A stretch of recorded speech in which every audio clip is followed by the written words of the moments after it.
Thank you for the introduction. I'm so excited to be part of the Servus Conference today. It's the 10th year of this conference, and the theme, as you know and have seen all morning long, is about the idea of leadership. And the question you've been asked is, what type of leader will you choose to be? Will you choose to be a loud leader? Choose to be quiet? Choose to be one based on inspiration, aspiration? Will it be transformational? Will it be transactional? What type of leader will you choose to be? Hi, my name is Yogi Roth, and I work for the Pac-12 Networks as a college football analyst and host. And I also get to write books, I do documentaries, but overall, I love stories. So today, unfortunately, I can't be with you in your arena, but I'm coming to you from the T-Mobile Arena in Las Vegas, where the men's basketball tournament will tip off in about an hour and a half today after an amazing morning that you'll have with you and your fellow classmates and newfound friends. Now, what I love about arenas, just like the one you're in, is that everywhere you look, there's a story. There's 18,000 seats in this arena right now. So 18,000 stories. On the floor, it's 5-on-5. There's 10 different stories at any given time. And of course, with the coaching staffs, you've got roughly 30 stories down on the basketball floor for the next week in the Pac-12 men's tournament.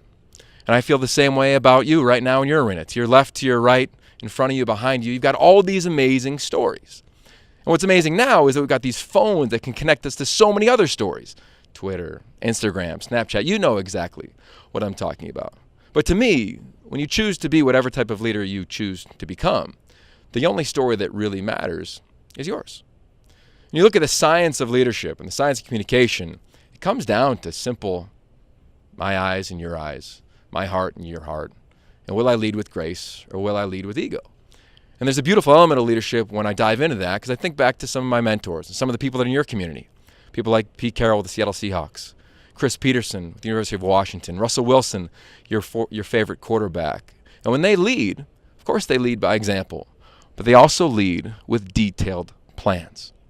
I want to tell you two stories today about leadership, because to me they're two of the more impactful ones to me. Number one is when I was your age. I can remember sitting in a seat like you are in right now, and I had this dream. And my dream in my world was going to be a leader on a football field. I was going to go play major college football at the University of Pittsburgh. My parents didn't believe in my dream. My friends didn't believe in my dream. My coaches didn't believe in my dream. Nobody did. So I started to talk to myself. I started to write and started to journal. Started to work out in the morning, work out late at night, do all the things when no one else was looking. And that's when I developed my confidence to lead. Because to me, the type of leader I want to be is one who inspires. And the people I believe in are people like you, because I was in those exact seats. That decision to say, hey, I can go do this, I'm going to go lead, allowed me to walk on at Pitt, or on a scholarship at Pitt, become a coach at USC, and now become a storyteller with the Pac-12 networks. To me, that decision is one that you have to own, that one that you only know, that little voice that's talking to you right now as you sit in your chair halfway through the Servus Conference that is fundamentally based on choosing the type of leadership you want to have in your life. The second story is about a guy who's literally right down the road from where you're sitting right now. His name is Jared Blank. And when Jared was 13 years old, Jared was told that he would never graduate high school. Jared had a learning challenge. He struggled reading and dyslexia. Didn't really know what it was at the time, but he said, you know what, I'm not going to conform to what somebody, a teacher, an advisor, told him he would become and what his story would be. He wasn't going to lead a life where he wasn't going to get an education. So Jared made that decision, just like I made that decision to play major college football, and he hung on to it, and he fought, and he competed for it, and he had ideals to it, and he fought through all the adversity you might imagine. Jared ended up graduating USC, got 2 master's degrees, and ran the football programs at Washington, right down the road, and at the University of Southern California over the last 10 years as their director of football operations, a job that everybody in athletic administration dreams of having. And it was 6 months ago where Jared looked himself right in the mirror and said, I don't really like the way that I'm leading my life, the way that I'm choosing my path. So Jared quit. Jared left one of the premier jobs in the world and he said, I'm going to go follow my journey that I truly believe is my story. Jared just finished running 7 marathons in 7 days on 7 continents. Jared made his decision.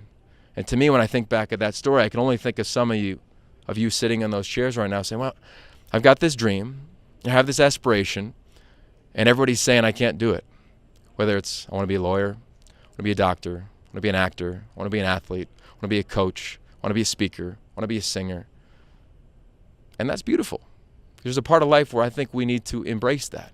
And the greatest leaders I've been around are the ones that do embrace the hard times, the difficult times, then they go to work. So before I leave you today, I want you to do an assignment for me. I want you to pull out a pen. I want to pull out a pen and literally write the following answer to the question. My dream is. Go ahead, write it down. My dream is to play major college football. My dream is to be the president. My dream is to sing the national anthem in front of an arena as big as the one you're sitting in right now. Maybe your dream is to play in the Pac-12 men's basketball tournament. And then I want you to repeatedly, for the course of the day, ask yourself the following 2 questions. Why does that matter, and how will I get there? Why does that matter, and how will I get there? And every time you find an answer, go another layer deeper. How and why, how and why, how and why.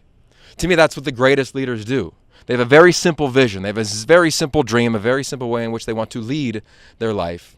And then they have depth for miles and miles and miles. What you're doing here at this conference for the rest of the day and what you've already done for half the morning is you started that foundation. What you're doing is courageous. What you're doing is not transactional, it's transformational. And for me to be a part of it is an absolute gift.